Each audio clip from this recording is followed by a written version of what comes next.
Hey, it's your boy again, KQKC Boxing.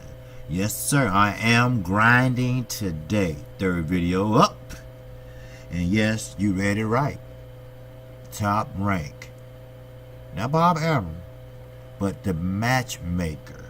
The one to set up the fights for the fighters and who they pick and choose. Well, he was on a conference call today with none other than Terrence Crawford, manager, trainer, Bo McIntyre.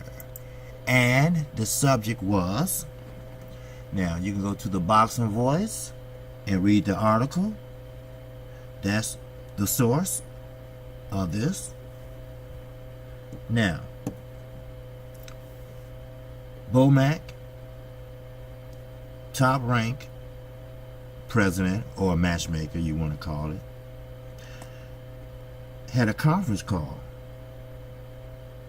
and Brian McIntyre said that Terrence Crawford is tired of fighting rank 6, rank 7 welterweights.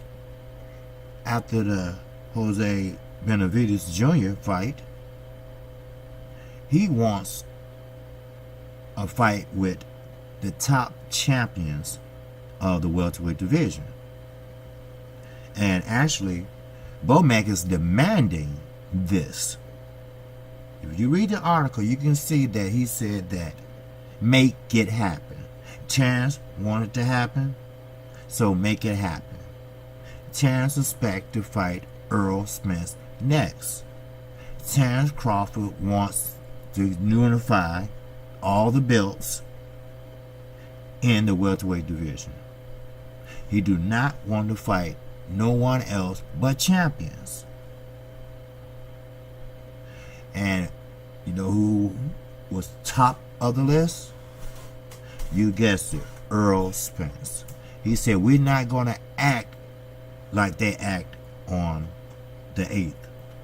You know, when Earl got up there after the press conference and talked about the other side of the street, this and that. And well, McIntyre said, well, ESPN, we want them to be known more than just sports. We want to make ESPN a next boxing channel. Other words, they're trying to get Earl to fight Terrence Crawford on ESPN.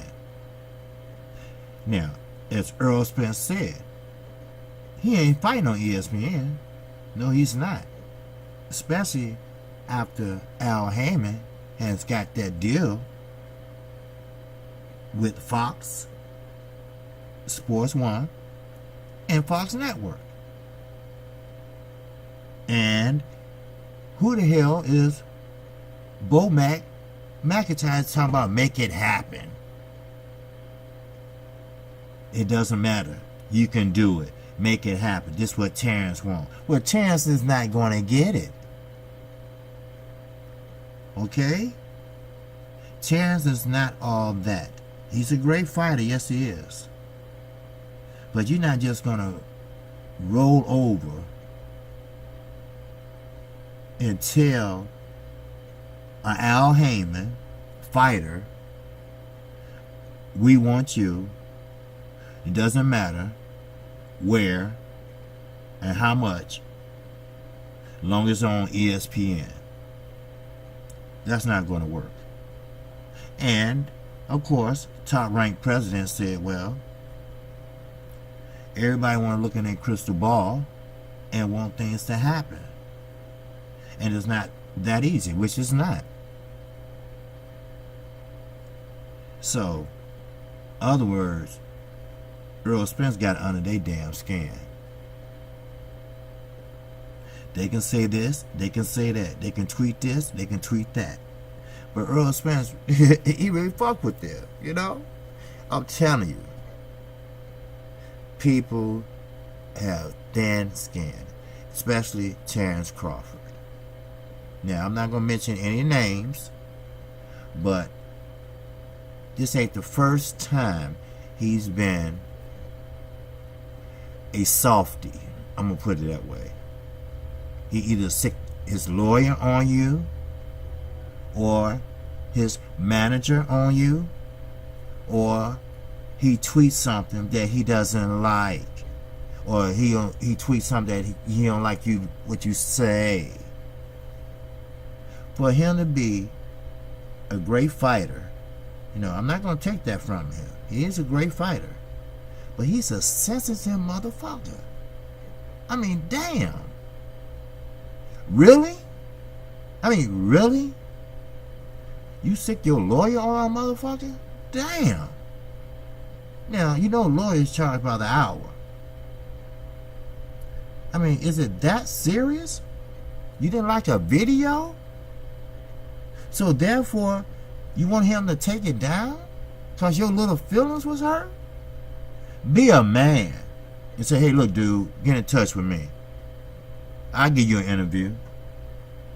And before we get started, hey, with that shit you said in that video, that shit wasn't right. That shit is wrong. Let me tell you how it really is. See, a real nigga will step to you. But Terrence Crawford ain't no real nigga. You know? Matter of fact, I don't even know anybody in Nebraska. I stayed in Council Bluff, Iowa. It's just across the bridge, just a little across the bridge from Omaha, Nebraska. Old Terrence Crawford, you know where it's at. And I was called niggas. I would call every racist name in the book. See, we were standing in Council Bluffs, Iowa, because the hotels was booked up in Omaha. I was there for a convention. I used to work with Barack Obama from Chicago, as you guessed. So, anyway, I was called every name in the book. Then when we get to Omaha, I mean, I did see black people, but I must have was in the wrong neighborhood. Because the black people I seen, they didn't come from the hood, trust me. I know hood. I'm from the south side of Chicago. I might live in the suburbs now, but I'm from the south side of Chicago. Check it out. As a matter of fact, they got a couple of my homies' sons rapping. Breezy 600. Yeah. Oh, yeah. I knew his father. I grew up in Inglewood. So, Terrence Crawford, now that he's boxing, got a little money, this is how he vents. See, he's the type that was in school. You know, if somebody said something to him, he'll run and go tell the teacher. And the teacher get on you or call your mother and you're in trouble. You know, that's the type of person Terrence Crawford is. I want him to call me. And if his lawyer call me, go ahead. I ain't got shit. So you ain't gonna get shit. So, anyway. So, McIntyre, Bo Mac, is one of Terrence Crawford's trainers. And I do mean one of his, you know. So, you mean you paid 3 trainers? I mean, who does the talking? Who do you listen to in the ring? You know, do you change each fight? I mean, how does that work? We don't know. I don't even think Terrence Crawford knows. But I tell you one thing, Earl Spence is not going to ESPN to fight nobody.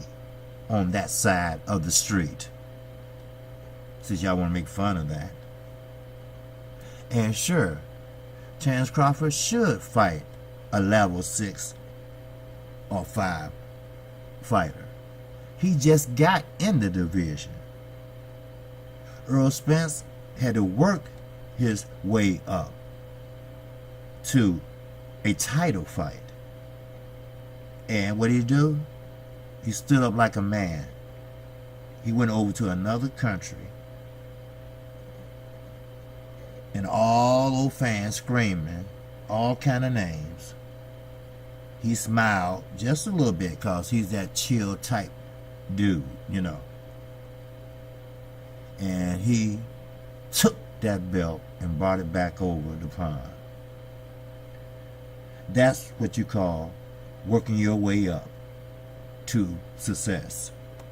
You just don't jump straight into a division and go straight to a title shot, unless you're doing it just like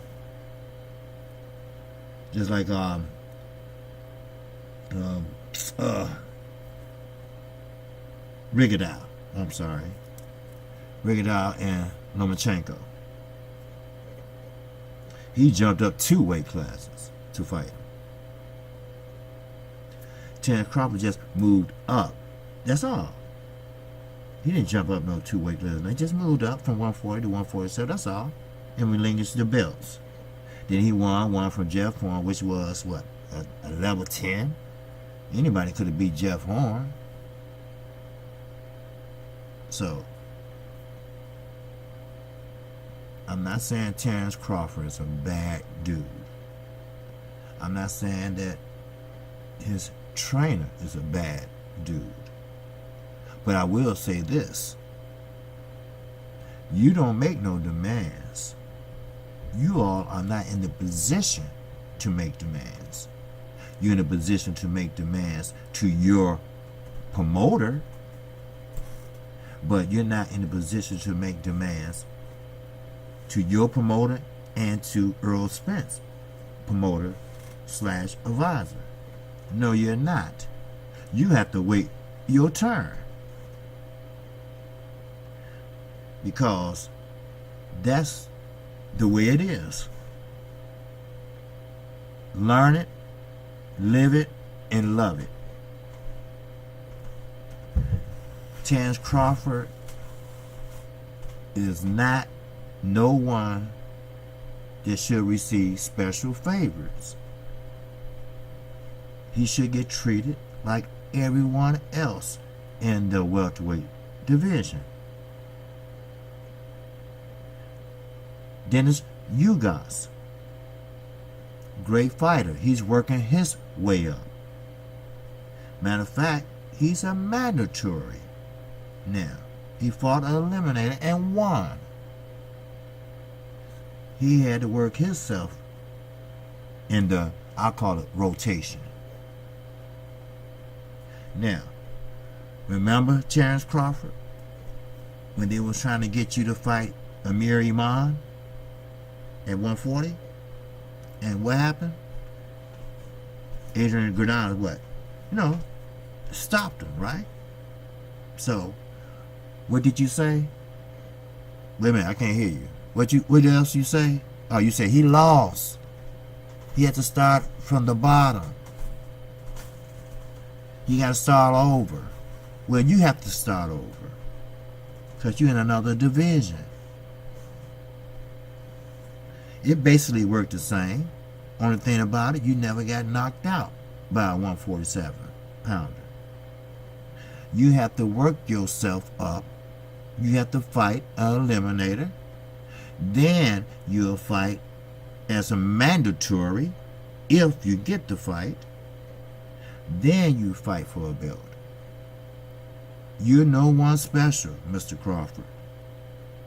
Get that through your thick head. Trust me. I want you to say something about me. Now, that's all I got to say about that. Now, if you want to check out the article, you can go to the Boxing Voice and read about it. And they really want to fight Earl Spence next after Benavidez. But it's not going to happen. You know, we all want a lot of things. It's not what we want. It's what we need. So what he need to do is sit his ass down and wait. So with that, check out the Boxing Voice. Now, the second part of this video has to do with Floyd Money Mayweather. Now, the title I said was Mayweather is having tax issues. If I'm not mistaken, I said tax issues. I'm not going to say tax problems, because he doesn't have tax problems. He had tax issues. See, he made arrangements. You know, pay a little bit later, a little bit now, a little bit later, whatever. He's not broke. So before everyone runs to their computer and start typing, Floyd Money Mayweather blows all his money. No, he's not broke. The much money Floyd has made, I don't think he can spend enough to be broke. He made his whole family rich. He'll never be broke. He can sell 2 cars and be right where he at. He owned, what, 2 Bugattis? And there's only, what, 6 in the world? So, trust me, he's not broke. Only thing about it is, when you make that type of money, first of all, he should have had an accountant or someone he trusts, because you don't want no one in your family fuck with your money, because you'll find out you ain't got no more. Trust me, I know. Anyway, Floyd Mayweather, the much money he has, he should have had an accountant. But I trust his judgment. And this is the reason why. Al HAYMON is like a second father to Floyd Mayweather. Now, I say this with over 90% certainty. I have a friend, cousin, that's in the Mayweather camp. And trust me when I say that Floyd Mayweather loved the hell out of Al HAYMON. We heard his speeches. So, Al HAYMON is a very smart businessman. And I have no doubt in my mind that he did not pass some knowledge on to Floyd Mayweather.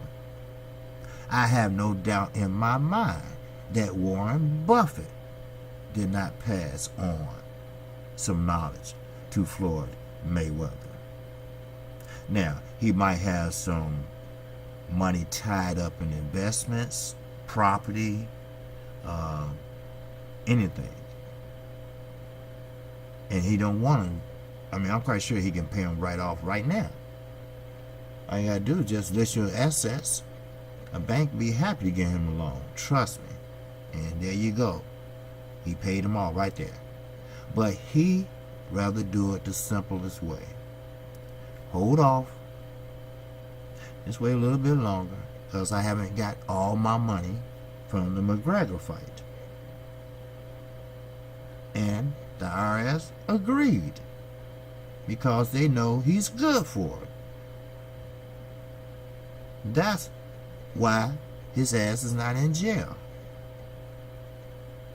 And trust me, if it came down to that, which I don't think it's that serious, then he will come up with the money. He just don't want to do it the hard way. Because I know 7 investments Floyd Mayweather has made. We're not going to talk about the houses, because he have 2 mansions. He had 1 condo in Miami. Those are investments. We're not going to talk about the big boy mansion, he calls it. That's in Las Vegas. That's right down the street from Kenny and Sean Porter's house. gated community. That is paid for. All his assets are paid for. He rents out 2 storage units to hold his cars. One is in California and the other one's in Las Vegas. His favorites is at his house along with his kids. His son drives a Phantom. Must be nice, right? Yes. Now, does this sound like anyone that's broke? No. Use your common sense, people. Use your common sense. Look who he's around. Look what Al Heyman has put together. Look who Al Heyman is. Look who Warren Buffett is. So, we all know Floyd Mayweather was the pay-per-view king. He was the undefeated fighter. And the reason for that was because of the haters. The haters that is about to write a negative article about this. Floyd Mayweather came to success off of y'all asses. That's right. Y'all paid to see him lose. You weren't cheering him on. You paid to see him lose. Remember this. The villain is always hated and always talked about in the movies, right? Yeah, I think I'm right. Same with boxing. See, people talked about Floyd. Oh, he's an asshole. He this and that. But they asses still paid to see his ass. And they made him rich. They made him have the opportunity to sign a contract with Showtime, making over $34 million per fight. The highest paid athlete in the world. Athlete in the world. That means boxing, football, baseball, every sport. So, to all the haters, use your common sense before you make a video or before you write a negative article. And with that, that's all I have for you. And I'm going to give a shout out to the LDBC. The reason why I say that is because they are real brothers. They are real, true brothers.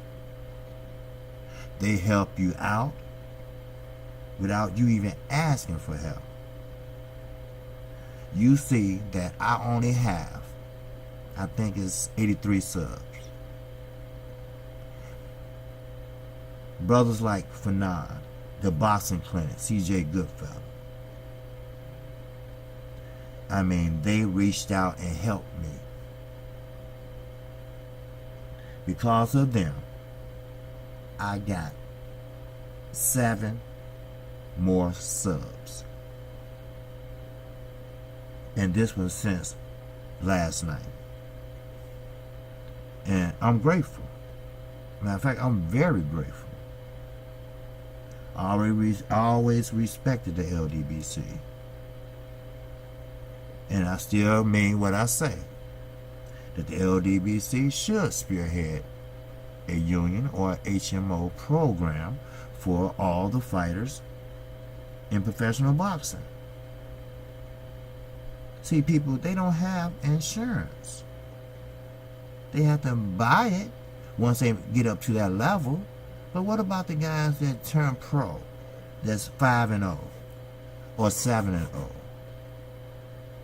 12-0, and don't have that big contract yet? Like Keith Thurman had to pay out his pocket to fix his arm. If he had an HMO, Of course, you'll pay into it, but you will never have to worry about having a surgery or corrected surgery. See, that's why I'm saying everybody in the LDBC is very intelligent, and they all have a special talent. So, next time you hate on the LDBC, then you hating on me. And with that, I'm KQ, KC Boxing Channel. I hope you enjoyed this content, and I would enjoy your sub. And if you do sub to me, hit that bell icon. You get notified each and every time you upload, if I upload a video. And also hit that like button. You hit the like button coming in, or you can hit it going out. And like I end all my videos, I am not new to this. I'm true to this. Peace and love.